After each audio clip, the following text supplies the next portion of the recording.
Hello everyone, welcome back to my channel. আমার একটি নতুন ব্লগে আপনাদের অনেক অনেক স্বাগত। আজকের ভিডিওতে রয়েছে বনগাঁয়ে অবস্থিত সাতভাই কালীতলা মন্দিরের অনেক অনেক তথ্য। আমাদের বাড়ি যেহেতু চাঁদপাড়াতে, তাই যশোর রোড ধরে আমরা চলতে লাগলাম বনগাঁর উদ্দেশ্যে।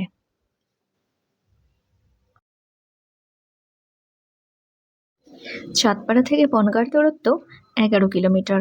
বাই রোডে আপনারা এখানে পৌঁছে যাবেন 30 মিনিটের মধ্যেই। এছাড়াও অনেক কম সময়ে আপ শিয়ালদা বনগাঁ লোকালে আপনারা বনগাঁ জংশন স্টেশনে পৌঁছতে পারেন। আজ আমি যাব 400 বছর পুরনো সেই এক কালী মন্দিরে, যে মন্দিরে মায়ের প্রতিষ্ঠা হয়েছিল ডাকাত দলের মাধ্যমে।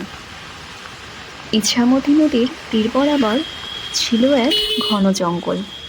সেই জঙ্গলে তান্ত্রিকরা প্রধানত আসতেন তন্ত্রমন্ত্র সাধনা করার জন্য, এবং তারা নিজেদের দিন চালানোর জন্য ডাকাতি করতেন।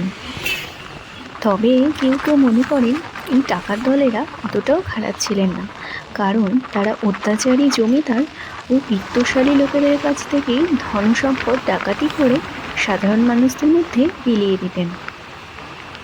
কথিত আছে, অবিভক্ত বাংলার যশোরের একটি জমিদার বাড়িতে একবার একটি 7 জন ডাকাত ভাইয়ের দল ডাকাতি করতে যান, এবং সেখানকার সমস্ত ধনসম্পদ ডাকাতি করে নেওয়ার পরে সেই মন্দিরে অবস্থিত একটি কালী মায়ের গায়ে সমস্ত অলংকার খুলে নিয়ে আসতে থাকেন।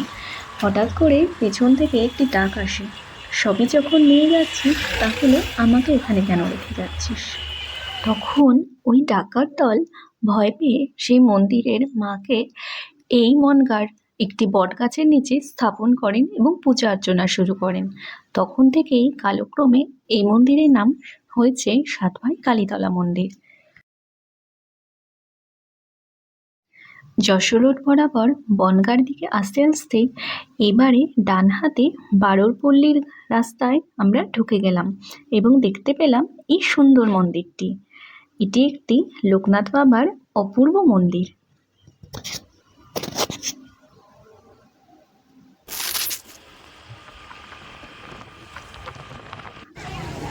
এবারে আমরা পৌঁছে গেলাম মন্দির চত্বরে।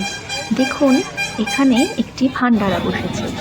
যেহেতু এটা পৌষ মাস, এখানে প্রচুর লোকের সমাগম হয়েছে এবং মায়ের জন্য সবাই এখানে সকাল সকাল পুজো দিতেও চলে এসেছে।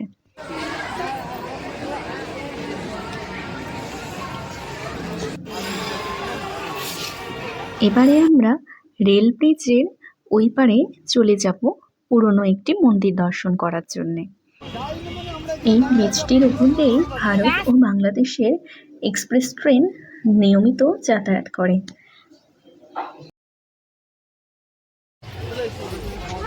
এবারে আমরা চলে আসলাম সেই অতি প্রাচীন মন্দিরে। এখানেও মায়ের একটি সুন্দর মূর্তি রয়েছে। এখানে নানান পশু বলির সাথে নরবলিও নাকি দেয়া হতো। এবারে একটু ইচ্ছা হলো নদীতে নৌকো চড়বার, তাই আমরা উঠে গেলাম নৌকোতে। মাথাপিছু 10 টাকার বিনিময়ে নদীর এপার থেকে ওই পারে মাঝিরা আমাদের নিয়ে যাবেন।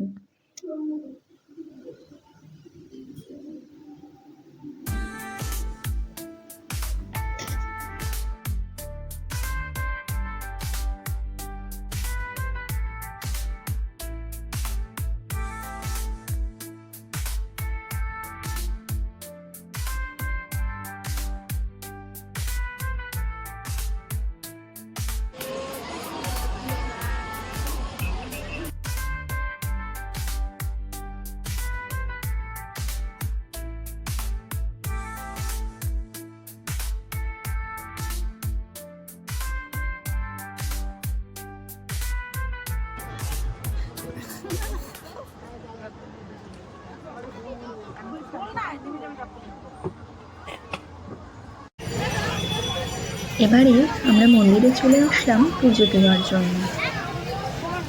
এখন ভিড় অনেকটাই কম এবং আমরা খুব সুন্দরভাবে পুজো দিয়ে নিলাম।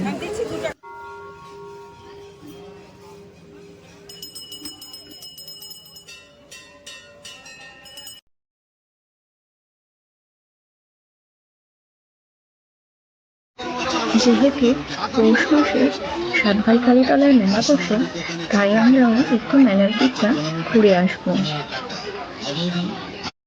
এখানে একটি মাঠে অনেক বড় এলাকা জুড়ে একটি সুন্দর মেলা বসে, যেখানে নানান ধরনের জিনিস বিক্রি হয়।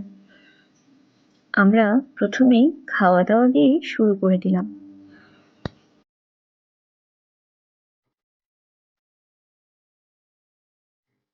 যেহেতু আমরা বিকেলের দিকে এসেছি, তাই আমরা বেশ অনেক কিছুই স্ন্যাক্স টাইপের খাবারগুলো খেয়ে নিলাম। ওই যে দূরে দেখা যাচ্ছে বাংলাদেশ ও ভারতের একটি মালগাড়ি।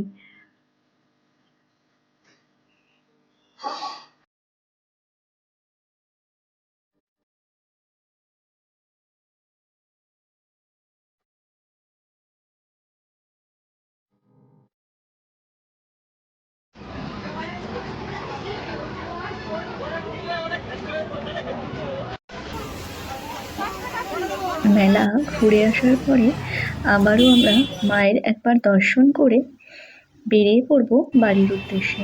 আমার ভিডিও যদি আপনাদের ভালো লেগে থাকে, তাহলে সাবস্ক্রাইব করে পাশে থাকবেন।